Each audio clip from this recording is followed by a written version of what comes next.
Hi everyone, this is Reverend Mikel Lizarralde, and it's a pleasure to be here with you and with my dear Elizabeth Cosmos here in the United States. Welcome, Elizabeth. Thank you, Mikel. It's wonderful to be here. It's really, really great. And I have the opportunity, after how many? 12 years now that we've met, we've been in touch, to help you talk a little bit about you and the work you do. But as an introduction, I'm just going to say that Dr. Elizabeth Cosmos, she's the author of Ama Deus, Healing with the Sacred Energy of the Universe. You have it available in Amazon, in Spanish, English, soon in Portuguese. And she's a doctor in theology and philosophy. And she's also the only person, I would say, in the world that is entitled to teach Ama Deus. But let's talk about Ama Deus a little bit. What is Ama Deus? How people can learn about Ama Deus? Great, Mikel, thank you. First off, I'm always excited to talk about Ama Deus. And in these 12 years we've been together, that to share this information is very heartwarming. So to be talking about this and take the opportunity to do this with you, such a good friend and my host in Spain for all these years, that we're going to be. It's going to be the 7th year that you're going to be coming to Spain. I didn't know it was that long. Right? Yeah.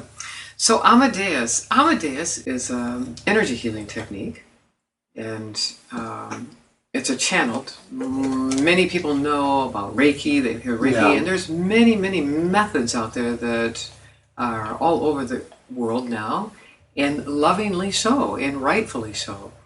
Ama Deus is a very ancient system, though. It comes to us from a line of people in the Amazon. So if I want to say what Ama Deus is, it is actually was given this title by my teacher, Alberto Aguas, and we can talk about him in a minute, but Ama Deus is Latin. Ama is to love. Deus is God. Wow. Okay. And beautiful. Beautiful. That's exactly what happens when you work with this healing method. You're tapping into a stream of consciousness. Can we say that you're tapping into love or higher realm of love? When you tap into this stream of consciousness, it's related to that particular thought, and that is love. So once you have stepped through in learning the information here, anytime you think about it, anytime that you work with it, you're working with love. And everyone, it seems like today, no matter what they're doing, seems to be really thinking about how they can foster love more. This healing method, what's beautiful about it is that it really comes from a soul perspective. There's over 20-some symbols in this system, and each one of them is about life processes and helping us. Just hold it a little bit there, because you're starting to talk that this is coming, it's ancient, that it's working through symbols, but where do those symbols come from? Oh, that's a great question. Yeah. Well, we said did you create those symbols? No, I did not. But maybe in another life, I don't know. I don't know. But, we had... Well, first off, let me back up and say it like this. I've never really said it like this. In the dimension of spirit, which you're so familiar with, there are varied souls, and those souls have responsibility. So in that's why we find that we have varied ways of working with healing energy. Okay? Yeah. So there was a time in our history where there was a strong collective thought of energy and abundance. And the people picked up on this, consciously. They absorbed that. And in their desire to want to help alleviate suffering, prolong life, and enhance life, they picked up on this information and intuitively developed. So that's why you have differences, because they've been developed and involved in that culture Okay? Locally, yeah. So are they the same? Absolutely. We're tapping into the same energies, created and maintain the same. Love is love. Mm. You know? So this particular one, as I said, was from the Amazon, the Guarani. We talk about the movie The Mission. These are the Yes, Indians I that we're want to talking get about. into that. Yeah. To work. So this technique comes from the Amazon, Yes. from the Guarani Indians. Yes, yes. They are one of the oldest contiguous living cultures that we have. Wow. They're over, we know, documented, that they have been living continuously over 6,000 years. And within that, we know that they have been carrying this information from generation to generation in an oral tradition. You also mentioned Alberto Aguas. So what Yes. does Alberto Aguas have to do with the Guarani Indians and with you? And with Ama Deus. Yeah. Alberto actually was my teacher. Okay, Alberto was born a natural healer. He was gifted, very gifted. 5 years old, he began his healing career, so to say. And, you know, the story about Alberto is in the book in much detail, you know, really what took place in his evolvement as a soul. But in the last 10 years of his life, he wanted to go home to Brazil. He was traveling all over the world and sharing his beautiful technique of healing and lecturing about that. So when he went home, he became involved with a very specific tribe of Guarani. But you know, the interesting thing, Mikel, is that Wow. these people knew he was coming. Wow. Okay, it was written in their oral tradition. And Alberto talked about the sacred stones that he uses to initiate people into this system, that they had been buried over 2,000 years. Wow. And the Guarani unearthed those stones and gave them to him when he came, and they shared all of their information with him. And they tapped him right here in his heart. And they told him, now is the time to go share this with the world. So these people knew it was in their oral tradition to pass this on. Obviously, they used it, they lived by it. These people have been given the title theologians of South America. Incredibly, very, very special people, and why we can understand that Alberto, as gifted as he was, became enamored with these people. So he was my teacher. You know, I met him for 3 years. I studied very intimately with him. I had been working with Reiki, you know, about 4 years. So, you know, I knew something about energy. This was way back in the 80s. But then when I did Ama Deus, it was like, what happened? Right. Oh, my goodness. So how is this different from Reiki? It was, you know, going Or back. Reiki or any other healing techniques? I wouldn't say it really is. You know, healing energy is healing energy. As we opened up to talk about healing energies, and we first opened it to the idea of spirit in the dimension assisting us. Also, as we too tap into these different systems, we find some are easier to be with. You know, it's just like people. You gravitate to a certain group of people, and it feels comfortable. It's the same thing with healing energy. Whatever you feel comfortable with, if it's Reiki, you do Reiki, but do it well, you know, and do it from love. From your heart. Right. So all healing energy, the basis of it is coming from the same source, for sure. But the big thing is the intention that's behind how you're using it, and your intention for being involved in it. Those are the key. Are you moving from your heart, and what is that healing energy focusing on? You know, is it laparoscopic, or is it, you know? So anyone can really do Ama Deus? Alberto used to say, no one has a copyright on God's love. True. We're all love. We're all beings of love. We all have the ability, just when you're ready to open to it. Wonderful. So Ama Deus works through symbols, and basically you tap into a higher realm of consciousness and higher realm of love. And but I want to tell us a little bit, because I want to know more about the oral tradition. how was their oral tradition? What is the importance of the oral tradition in all of this?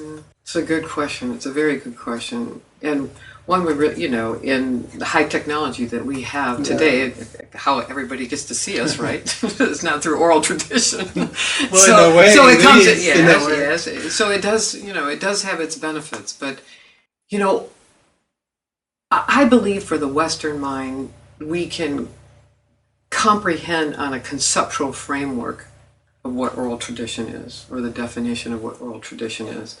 But to really, truly, to live with people and understand what this is, it takes us a little bit beyond, not a little bit, a lot beyond it. And this is what I learned when I wrote the book, and I had to delve more into oral tradition. And I took a whole winter season to investigate, have translated these documents, talk to indigenous people about oral tradition.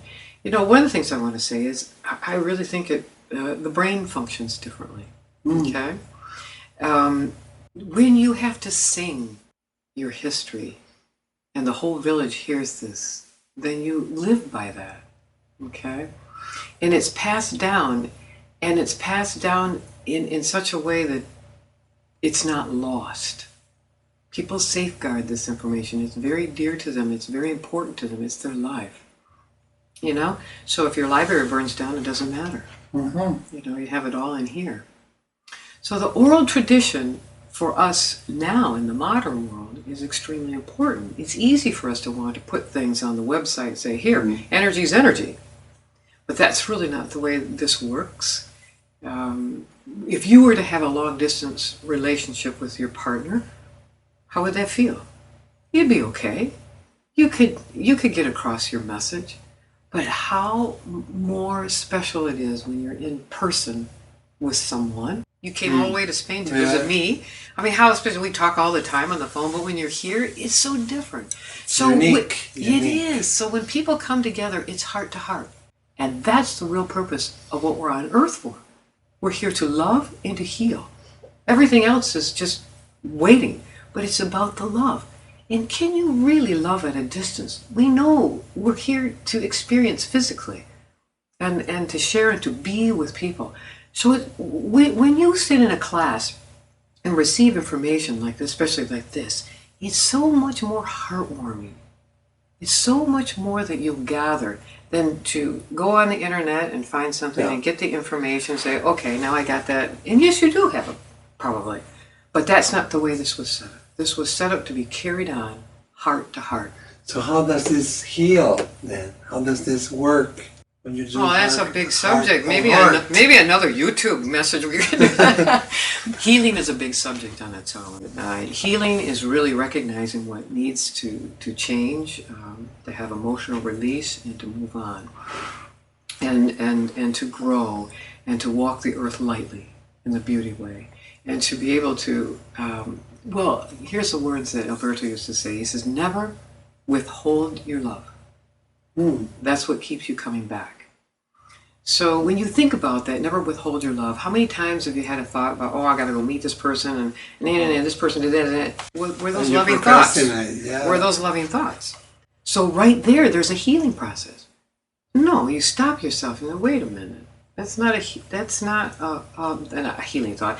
That's not a loving thought. That's a judgment. So you have to ask yourself, why am I judging the situation? Can I just go love the situation as it is? Allow that person to be who they are. That's what love is. Allowing each one of us to be who we are, what we need to be doing. We don't know the purpose of that other soul. But we do know that we are beings of love. We do know that for sure. And so when we can use love to heal, it's so powerful. Love it draws you to source. You feel the joy. You feel the peace. You know when you're in love. Oh yeah. This is the example I always give. You go and stub your toe. If you've had a bad day and you stub your toe, you say all kinds of words. But when you're really high and you're really in love and you go stub your toe, oh my goodness, I stubbed my toe. Is that right? There's a difference. There's a real difference, and the love is so powerful. So if someone would like to sit in your class, They don't have to bring any notebook or anything, just their hearts. Can we say that? Perfect. Perfect. Wonderful. So as I said, Dr. Elizabeth Cosmos, she's the author of this wonderful book, Healing with the Sacred Energy of the Universe, Ama Deus. How can people get in touch with you? How can they find you? You know, the best way, Mikel, is the website. The website has, there again, some brief information about the background of this, what it is, you know, where are the classes. We have instructors all over the world now. We've been all over the world. You travel all over the world. Yes, yes. Yeah. And so that's a great place to start. If they really, you know, are interested in the history and the background, the book is here. There's even a segment in there that where I worked in the hospital, and we used Ama Deus was actually part of research for in a hospital. So Yeah, that was beautiful. because you were the head person for integrative medicine in St. Mary, Michigan. Right, for the Mind, Body, Spirit program there. Yes. Yeah. Well, and we have another surprise because she doesn't stop. She's working, and she's got a new book coming up. Energy Annie. It's a wonderful. I read it. I'm gonna buy it for my for my nephews and my nieces. And it teaches how energy works, how energy bodies work. It's a children's book, but it's more than that. Can you tell us what Energy Annie is, just briefly? Because soon we'll be in the stores. Oh, Mikel, thank you for doing that. You know, actually, what happened with this is very, very endearing. I've taught children before, Ama Deus, and there's a shortened class for them to take to learn energy healing. And it's been a while. I did this early on with all of our friends. You know, everybody does energy healing, so their kids know about this or meditate or whatever they're doing. Well, all of a sudden, this gentleman called me and he wanted me to work with his kids. I said, fine, pick a day. Then he calls me, he says, I got my brother's kids coming. Then he calls me, my cousins are coming. And all of a sudden I called him, I said, does anybody talk to these children about energy healing? No. Do they meditate? No. They're going to think this is pretty weird. Let me try to put something together for you. First off, I went out to try to look to see if there was something animated for children to have some sense of this from a child's perspective, and I couldn't find anything. So I sat down to write him something so he could talk to his children, and there was a first book. Wow. So 7 books are in the making. The second 7 books. Yeah. Wow. Yeah, the second one is already being illustrated. So there's going to be a series, and they're going to be based on the words of Alberto when he taught Ama Deus. The first 3 books are going to be on respect, integrity, and love. So the first book is really the basis, setting Energy Annie, being introduced to energy. Then after that, when you're working with energy, where is your respect? When you're working with energy, where is your integrity? When you're working with energy, where's your love? So those are the first 3 that we're going to be. I read it. It's wonderful. It's not only for children, it's also for adults. And it teaches about the subtle energies and subtle worlds. And plus you have a background here, interesting background. Well, yeah, but the publication date, in case we get going, the publication date is until March 19th. So I encourage everyone to pre-order in Amazon.com. Thank you. So Elizabeth, it was a pleasure being here at your home. And thank you everyone for allowing us to be there in your homes. Yeah. Thank you. Thanks.